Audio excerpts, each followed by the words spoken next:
महाभारत में अर्जुन ने क्यों की थी अपनी बहन से शादी?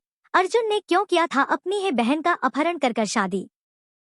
जब भी महाभारत की बात होती है तो श्री कृष्ण और अर्जुन इन दो प्रमुख पात्रों का नाम सबसे पहले लिया जाता है। वे दोनों केवल सखा या मित्र नहीं थे, बल्कि करीबी रिश्तेदार भी थे।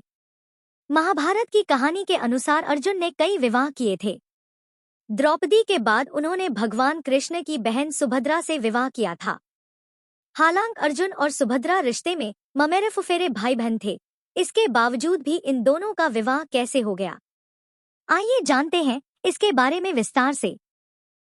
महाभारत में ऐसी ऐसी कथाएं, ऐसे ऐसे प्रसंग हैं जिन्हें पढ़कर और सुनकर हर कोई हैरत में पड़ जाता है। इसमें एक कथा ऐसी भी मिलती है कि जिसमें भाई और बहन में शादी होती है, जबकि भगवान कृष्ण सब कुछ जानते थे।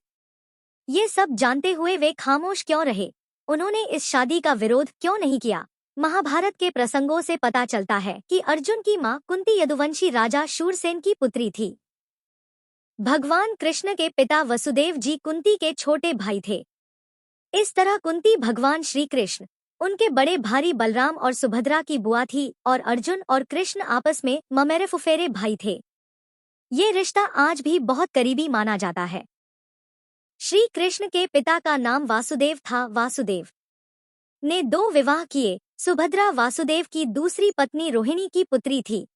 श्री कृष्ण देवकी के पुत्र थे, जबकि सुभद्रा रोहिणी की पुत्री थी। बलराम रोहिणी के ही पुत्र थे, लेकिन तीनों के पिता एक ही थे। सुभद्रा श्री कृष्ण और बलराम की बहन थी, परंतु माताएं अलग अलग थी। सुभद्रा वसुदेव और रोहिणी की संतान थी। इस प्रकार वे भगवान श्री कृष्ण की सगी बहन न होकर सौतेली बहन हुई। महाभारत की कथा और श्रीमद्भागवत में श्री कृष्ण की बहन सुभद्रा का उल्लेख मिलता है, जिनका विवाह अर्जुन के साथ हुआ था। लेकिन बहुत ही कम लोग इस बात से परिचित हैं कि किन हालातों में अर्जुन ने श्री कृष्ण और बलराम की बहन से विवाह किया था। महाभारत में अर्जुन की 4 पत्नियों का जिक्र मिलता है: द्रौपदी, उलूपी, चित्रागंधा और सुभद्रा। चारों पत्नियों में से अर्जुन अपनी 2 पत्नियों द्रौपदी और सुभद्रा के साथ रहे। भगवान श्री कृष्ण ने अर्जुन के सारथी की भूमिका निभाई थी। कथा के अनुसार जब अर्जुन अपने भाइयों के साथ द्रोणाचार्य से दीक्षा ले रहे थे, तब वहां उनकी मुलाकात गदा नामक व्यक्ति से हुई, जो अक्सर अपनी चचेरी बहन सुभद्रा की सुंदरता की तारीफ किया करता था। उसकी बातों को सुनकर ही मन सुभद्रा पर मोहित हो गए और विवाह प्रस्ताव रखने की सोची। लेकिन इसी बीच स्वयंवर के जरिए अर्जुन ने द्रौपदी से विवाह कर लिया। अर्जुन कुंती माता का आदेश मानते हुए के भाइयों ने भी द्रौपदी से विवाह कर लिया। युधिष्ठिर और द्रौपदी के साथ रहने के दौरान अर्जुन ने पत्नी की साझेदारी के नियम का उल्लंघन कर दिया। तब सजा के तौर पर उन्हें वनवास का दंड भोगना पड़ा। वनवास के दौरान अर्जुन की मुलाकात नाग राजकुमारी उलूपी से हुई। नाग राजकुमारी ने अर्जुन को धमकी दी कि अगर वह उससे विवाह नहीं करते हैं तो वह कभी उसे अपने पास से जाने नहीं देगी। अर्जुन ने अपनी सहमति दे दी और उससे इरावन नाम की संतान हुई। इसके बाद अर्जुन मणिपुर की राजकुमारी चित्रांगदा के संपर्क में आए। मणिपुर के राजा ने अर्जुन से अपनी बेटी के विवाह के लिए स्वीकृति दे दी, लेकिन राजा की एक शर्त थी कि जो भी संतान पैदा होगी वह मणिपुर में ही रहेगी। अर्जुन की पत्नी और पुत्र बाबरूवाहन दोनों मणिपुर में ही रहे, जबकि अर्जुन ने अपनी यात्रा जारी रखी। अर्जुन द्वारका पहुंचे, जहां श्री कृष्ण से मुलाकात होनी थी, लेकिन मन ही मन वह सुभद्रा से मुलाकात करने, उनसे मिलने की इच्छा थी। अपनी इस इच्छा को पूरा करने के लिए वे यति का रूप धारण कर द्वारका नगरी पहुंच गए, जहां श्री कृष्ण अपनी बहन सुभद्रा और भाई बलराम के साथ रहते थे। हालांकि द्वारका पहुंचने के बाद किसी ने अर्जुन को पहचाना तो नहीं, लेकिन श्री कृष्ण को यह एहसास हो गया कि अर्जुन यहाँ आ गए हैं और वे अपने मित्र से मिलने के लिए निकल पड़े। अर्जुन एक वृक्ष के नीचे ध्यानमग्न बैठे थे। जब श्री कृष्ण अर्जुन के पास पहुंचे, अर्जुन ने भगवान कृष्ण से सुभद्रा के बारे में अपनी इच्छा जाहिर की। श्री कृष्ण को यह विवाह प्रस्ताव बहुत पसंद आया, क्योंकि वे अर्जुन को सुभद्रा के लिए उपयुक्त वर मानते थे। हालांकि सुभद्रा के भाई बलराम ने उनकी शादी दुर्योधन से तय करने का विचार किया था, क्योंकि बलराम दुर्योधन को पसंद करते थे। श्री कृष्ण सुभद्रा का विवाह दुर्योधन के साथ नहीं करना चाहते थे।